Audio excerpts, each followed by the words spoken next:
நினைச்சேன்.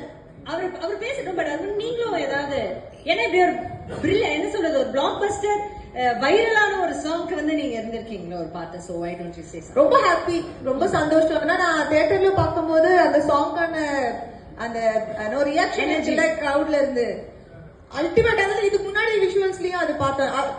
அதனால வந்து நான் அந்த இன்ஸ்டன்ட் அந்த பிளேஸ்ல நான் இருந்தேன். அதனால என்னால வந்து சொல்ல முடியல, பட் என்னால ஃபீல் பண்ண முடியுது ஆடியன்ஸ் எப்படி என்ஜாய் பண்றாங்க.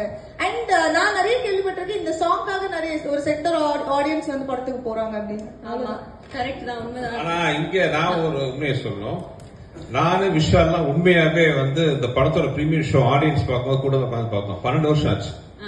சோ நாங்க அந்த ரியாக்ஷன் தான் பார்த்தோம். அதான் விஷாலோட ஆலோசனை ரேஞ்சில தான் உட்காந்து பார்த்தோம். உங்க மைண்ட் வாய்ஸ்ல இருந்தது விஷால் அவர்ல உங்க மைண்ட் வாய்ஸ்ல இருந்தது இல்ல. இது நான் ஏற்கனவே சொல்லிட்டேன் இந்த பேக் எண்ட் ஸ்டோரி. ஓகே.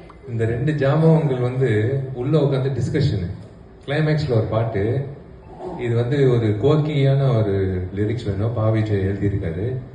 ஒரு பாடகர் வேணும். பாடகர் வந்து ரெகுலர் பாடகரா இருக்கக்கூடாது. அந்த ஆள் ஃபர்ஸ்ட் டைமா பாடி இருக்கணும். அதுக்கப்புறம் இனிமே பாடவே கூடாது.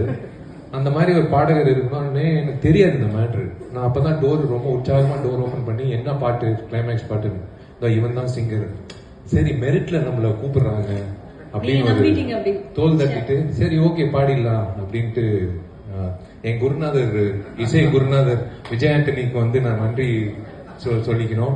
ஏன்னா அவர் எவ்வளவு ரிஸ்க் எடுத்திருக்காரு லைஃப்ல.